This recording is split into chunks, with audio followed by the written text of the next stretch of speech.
December 16, 1944. The Schnee Eifel, Ardennes Forest. The air is a physical weight, thick with freezing fog and the smell of wet pine. Beneath the canopy of the dense woods, the veteran grenadiers of the 18th Volksgrenadier Division move like ghosts. They are confident. They have practiced the art of the silent approach, moving under the cover of a massive opening barrage that has just ceased. To the German commanders, the math is simple. It takes time for an enemy to recover, time to relay coordinates, and time to walk shells onto a moving target. They expect a delay. They expect the clumsy, methodical response of an army tied to rigid telegraph lines and slow calculations. Instead, the silence of the forest is not broken by a single ranging shot, but by a sudden, simultaneous roar that feels like the sky has been torn in half. There is no whistling warning, no bracketing of the position. In one heartbeat, dozens of 105mm shells, fired from different batteries at different distances, converge on this exact patch of earth at the exact same microsecond. The earth thrashes upward in a geyser of shrapnel and frozen mud. This is not luck. This is the time-on-target mission, a terrifying display of American industrial math that would rewrite the rules of the battlefield. To understand why the German infantry was so utterly paralyzed by the speed of American fire, one must look back to the scars of the Great War. In 1918, artillery was a blunt instrument. It was a weapon of mass, not precision. Batteries were often static, tethered to rigid firing plans that were drawn up days in advance. If an infantry officer on the front lines saw a new threat, he had to navigate a labyrinth of telephone wires and bureaucratic hierarchies to request support. By the time the shells arrived, the target was often gone, or worse, the situation had shifted so drastically that the friendly troops were now in the impact zone. The United States Army, emerging from the First World War, realized that the next conflict would be defined by fluid movement. They recognized a fundamental truth. A gun that fires 100 rounds too late is less valuable than a gun that fires 10 rounds at the perfect moment. Throughout the 1920s and 30s, while the world's eyes were on the flashier developments of tanks and aircraft, the U.S. Army Field Artillery School at Fort Sill, Oklahoma, was quietly conducting a revolution. They weren't just looking for better explosives. They were looking for a better system of communication and mathematics. The Americans moved away from the concept of individual batteries acting as independent units. Instead, they pioneered the Fire Direction Center, FDC. This was the central nervous system of the artillery. In the traditional European model, the observer on the hill did the math, calculated the angles, and told the guns where to point. In the new American model, the observer simply acted as the eyes. He sent back raw data, the where and what, and the FDC, a small group of specialized technicians located safely behind the lines, performed the complex ballistic geometry. This shift was monumental. It meant that any forward observer could talk to any battery in range. It meant that fire could be massed from multiple different locations onto a single point without the batteries ever seeing each other. The Americans were building a switchboard for death, an industrial-scale clearinghouse for coordinates that treated high-explosive shells like data points in a ledger. By the time the United States entered the war in late 1941, they possessed a doctrine of flexibility that no other nation, not even the technically proficient Germans, had managed to replicate. The hardware that supported this doctrine was the M101 105mm howitzer. It wasn't the largest gun on the battlefield, nor was it the longest ranged. But it was incredibly reliable, easy to transport, and possessed a high rate of fire. Most importantly, it was backed by a logistics chain that ensured American gunners almost never had to worry about shell hunger. While German batteries were often rationed to a handful of rounds per day due to strained supply lines, the American philosophy was to let the shells do the work. They would rather spend $10,000 on steel than a single American life. As the U.S. forces landed in North Africa and later moved through Sicily and Italy, this system was refined under the pressure of real-world combat. The Americans learned to integrate radios, specifically the FM sets that were far superior to the AM radios used by the Axis, into every level of the command structure.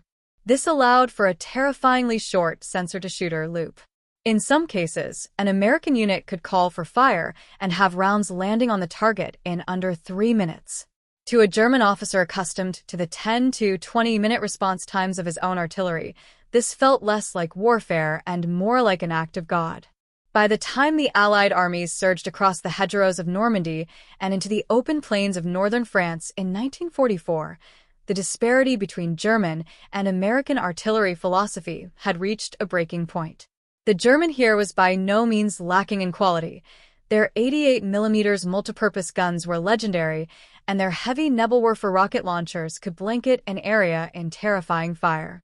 However, the German system was decentralized and often hampered by a rigid, top-down command structure. German artillery was frequently organic to specific divisions, meaning it was difficult for a commander in one sector to borrow the fire of a battery in another without a slow, arduous trek through the chain of command.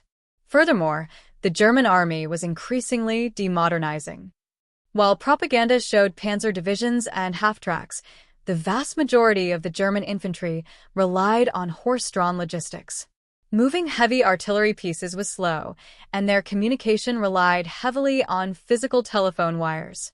In the chaotic, fast-moving battles of 1944, these wires were constantly severed by American shells or tank treads, leaving German batteries blind and unable to react to the shifting front. The Americans, by contrast, had fully embraced the concept of the fire mission. In the U.S. Army, artillery was treated as a communal pool of power. Through the use of the Fire Direction Center, a single forward observer, even a lowly lieutenant, could potentially command the fire of an entire corps' worth of guns if the situation warranted it. This was made possible by the graphic firing table, a specialized slide rule that allowed FDC technicians to instantly translate map coordinates into elevation and deflection data for the gun crews. This mathematical speed was bolstered by the sheer abundance of American equipment. By late 1944, the U.S. was producing shells at a rate that staggered German intelligence. During the Battle of the Bulge, American batteries would sometimes fire more rounds in a single afternoon than a German battery would receive in a month. This allowed the Americans to pioneer the concept of pre-registered fire. Before an attack even began, American observers would pick out every logical place a German might hide, a crossroads, a stone farmhouse, a dense thicket, and calculate the firing data for those spots in advance. When the German infantry finally stepped out from their cover to launch a counterattack, they weren't walking into a dynamic battle, they were walking into a pre-calculated death zone. The American gunners weren't aiming, in the traditional sense, they were simply executing a mathematical program. This industrialized slaughter changed the psychology of the German soldier. They began to feel that no matter how well they hid or how fast they moved, the steel rain was already waiting for them. The speed of the American response was so high that many German prisoners of war were convinced the Americans had developed a secret radar that could see through trees and fog. In reality, it was just better radios, better math, and a refusal to let the guns stay silent. As the winter of 1944 descended, this system would be put to its ultimate test. The Germans were preparing their final great gamble in the West, an offensive that relied on speed and the neutralization of Allied air power. They believed that without their planes, the Americans would be helpless. They had forgotten about the guns. The tactical angle, the FDC brain, the true secret of American speed lay not in the barrels of the guns, but in the tents and trailers of the Fire Direction Center, FDC. This was a revolutionary middleman between the observer and the gunner. In other armies, if an observer wanted to hit a target, he had to tell the gunners exactly how to adjust their pieces, a slow, error-prone process. In the American system, the observer simply shouted coordinates and the type of target into a radio. Inside the FDC, a team of horizontal and vertical control operators used plotting boards and the graphic firing table to translate those coordinates into firing data. They accounted for wind speed, air density, and even the temperature of the gunpowder. Within dozens of seconds, the math was complete and relayed to the batteries. This centralization allowed the Americans to perform the time-on-target (TOT) maneuver, where guns of different calibers, located miles apart, fired at staggered intervals so that every shell arrived at the target at the exact same second. The technological angle. The radio revolution, while the German army still relied heavily on field telephones and runners, vulnerable to the slightest disruption, the U.S. Army was the first truly wireless force. The SCR-300 walkie-talkie and the vehicle-mounted SCR-608 gave the Americans an unbreakable advantage: mobility. A forward observer, FO, could crawl into a hayloft, see a German platoon assembling 3,000 yards away, and speak directly to the guns while moving. The American FM, frequency modulation, radios were crystal clear compared to the static-heavy AM sets used by the Germans. This meant that even in the middle of a screaming blizzard or a chaotic firefight, the request for fire was heard and understood the first time. The radio turned every American lieutenant into a man who could summon the power of 100 cannons with a single sentence. The human angle. The forward observer, FO, the most dangerous job in the European theater was not being a tank commander or a paratrooper. It was being a forward observer. The FO was a high-value target, often operating hundreds of yards ahead of the friendly infantry line. Armed only with a map, a compass, and a radio, they were the eyes of the artillery. German snipers were specifically trained to look for the men with binoculars and radio antennae. If an FO was killed, the god of war went blind. Yet, these men developed a bond with the gunners miles behind them. They spoke a shorthand language of fire missions and splashes. To the infantrymen huddled in foxholes, the FO was a guardian angel. If a German Tiger tank appeared, the FO didn't run. He whispered into his handset, adjusted his glasses, and waited for the world to explode in front of him. The leadership angle. Decentralized lethality. One of the most profound differences between the two armies was the level of authority granted to junior officers. In the German Wehrmacht, calling for heavy artillery support often required the approval of a divisional or even corps-level commander, especially as ammunition became scarce toward the end of the war. In contrast, the U.S. Army practiced a form of decentralized lethality. A single American forward observer, often a second lieutenant, had the authority to call for fire from every gun in his sector without asking for permission from a superior officer. This trust in the lowest level of leadership meant that American fire was not just fast, it was proactive. If a lieutenant saw a threat, he dealt with it instantly. This bottom-up approach to firepower terrified German officers, who could not understand how the Americans were able to make such high-level tactical decisions with such speed and autonomy. The enemy angle. The psychological shelling for the German infantrymen. The American artillery was more than a physical threat. It was a psychological trauma. German veterans of the Eastern Front, who had survived the massive, predictable barrages of the Soviet Red Army, found the American style of fire deeply unsettling. Soviet fire was massive, but often imprecise, a blunt hammer that gave soldiers time to hunker down. American fire, however, was described as sniping with howitzers. The speed at which American gunners could adjust fire, moving the impact zone by 50 or 100 yards based on a single radio correction, meant that nowhere was safe. The German term for this was Führerzauber or fire magic. Prisoners often recounted how they felt personally hunted by the shells, as if an invisible eye was watching their every move and reacting in real time. This led to a rapid degradation of morale. When the steel rain began, German troops often felt that the battle was already lost, regardless of their own skill or bravery. The moral and industrial angle. The logistics of mercy. From a strategic perspective, the American reliance on rapid, massive artillery fire was a moral choice masked as a military one. The U.S. High Command was acutely aware that the American public had a low tolerance for high casualty rates. To mitigate the meat grinder nature of infantry combat, they utilized their industrial superiority to substitute steel for blood. This logistics of mercy meant that the U.S. would rather fire 500 shells to take a single ridge than send a company of men into a frontal assault. This created a lopsided industrial war. The American factory worker in Detroit or Pittsburgh was effectively fighting on the front lines, providing the bottomless crates of ammunition that allowed the gunners to adjust fire without hesitation. For the Germans, who were forced to conserve every round, this was a war they simply could not win. The American ability to adjust fire fast was the ultimate expression of a superpower's industrial will. The ultimate demonstration of this lethal efficiency occurred during the frozen nightmare of December 1944, the Battle of Elsenborn Ridge. While the world remembers the heroic stand at Bastogne, it was at Elsenborn that the German 6th Panzer Army, the strongest force Hitler had ever assembled for the Ardennes offensive, hit an immovable wall of American fire. The Germans had planned for a lightning strike, a west wall breakthrough that would reach the Meuse River in days. Their elite SS Panzer divisions were equipped with the formidable King Tiger tanks and some of the best-trained infantry remaining in the Third Reich. But they had not accounted for the V-Corps artillery and the speed of the American steel ring. As the German offensive kicked off in the pre-dawn darkness, they initially found success under the cover of a massive 1,600-gun opening barrage. But as the fog lifted and the German infantry began their primary assault against the American 2nd and 99th Infantry Divisions, the American system roared to life. This was not the panicked, scattered response the Germans expected.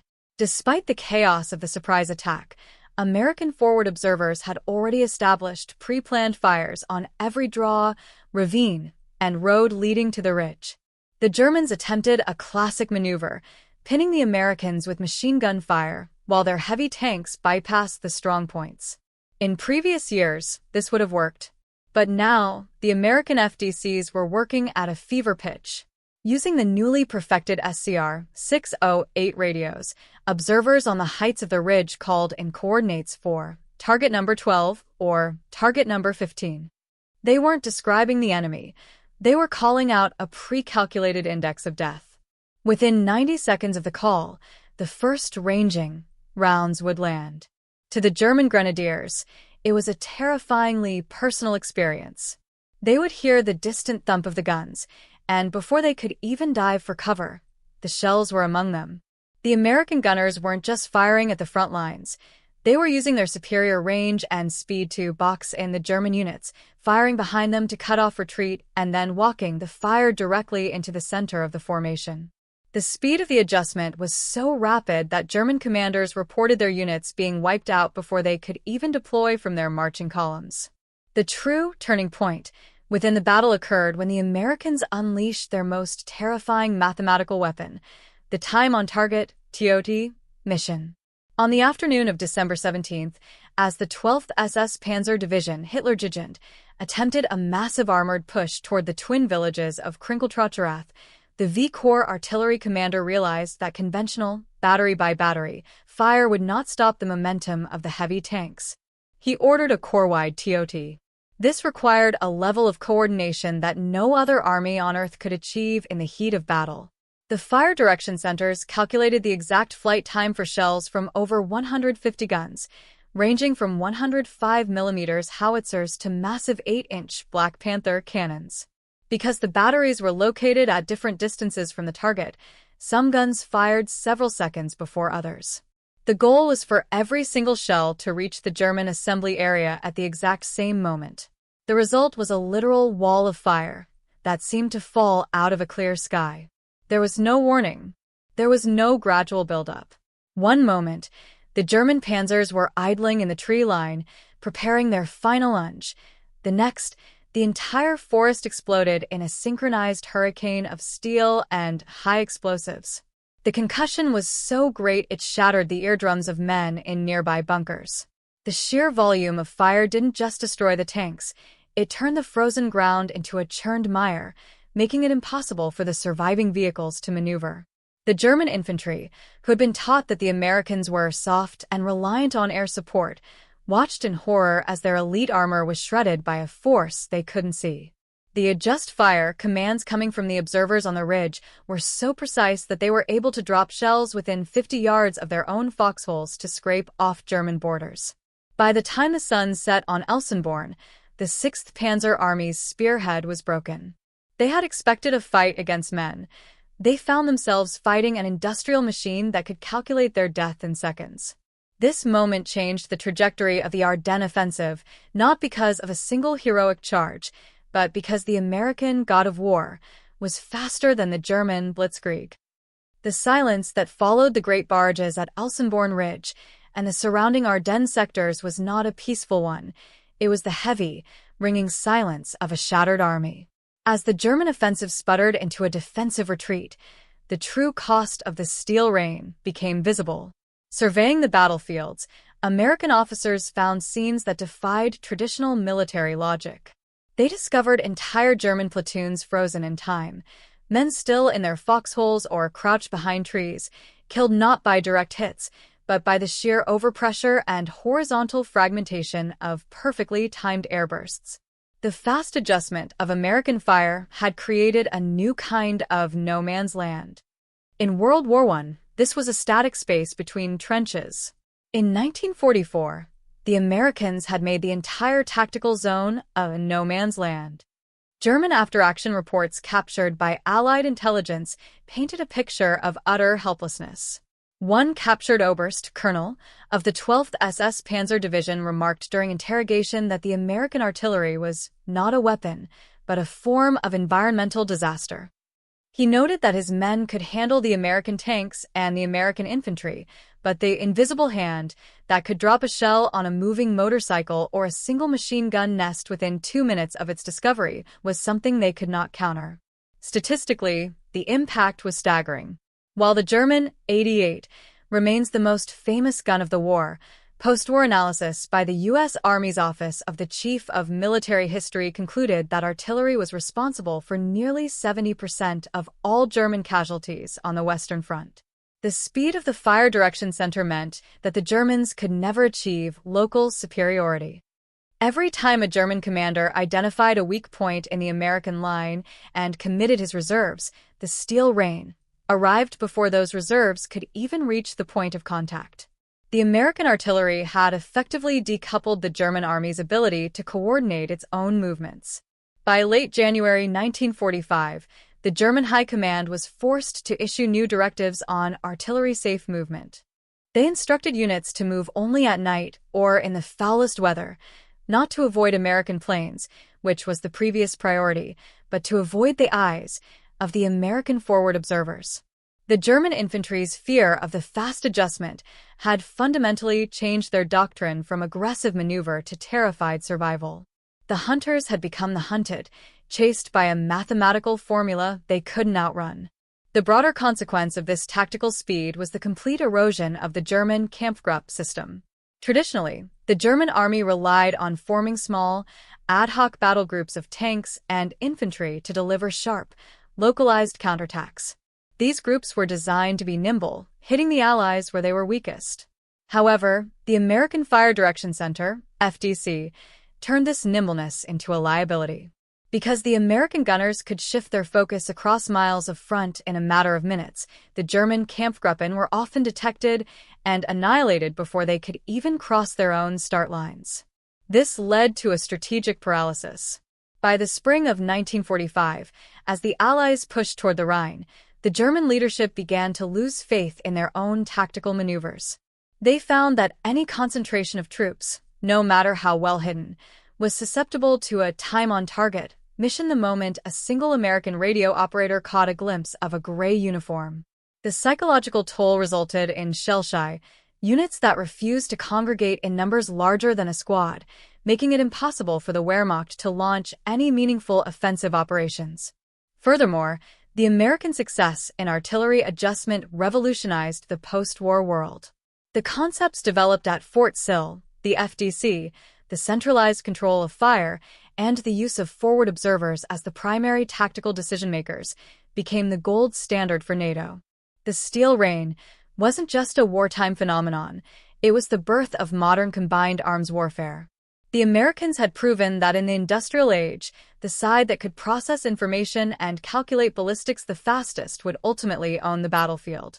For the German infantry who survived the war, the memory of that speed remained the most terrifying aspect of their experience, a feeling of being targeted by a machine that was always one step ahead.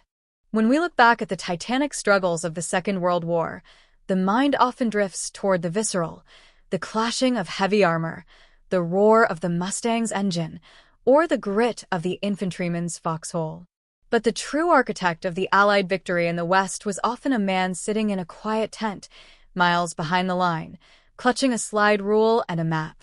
The American ability to adjust fire with blistering speed was not just a tactical advantage, it was the ultimate expression of a new kind of warfare, one where the stopwatch was as lethal as the bayonet.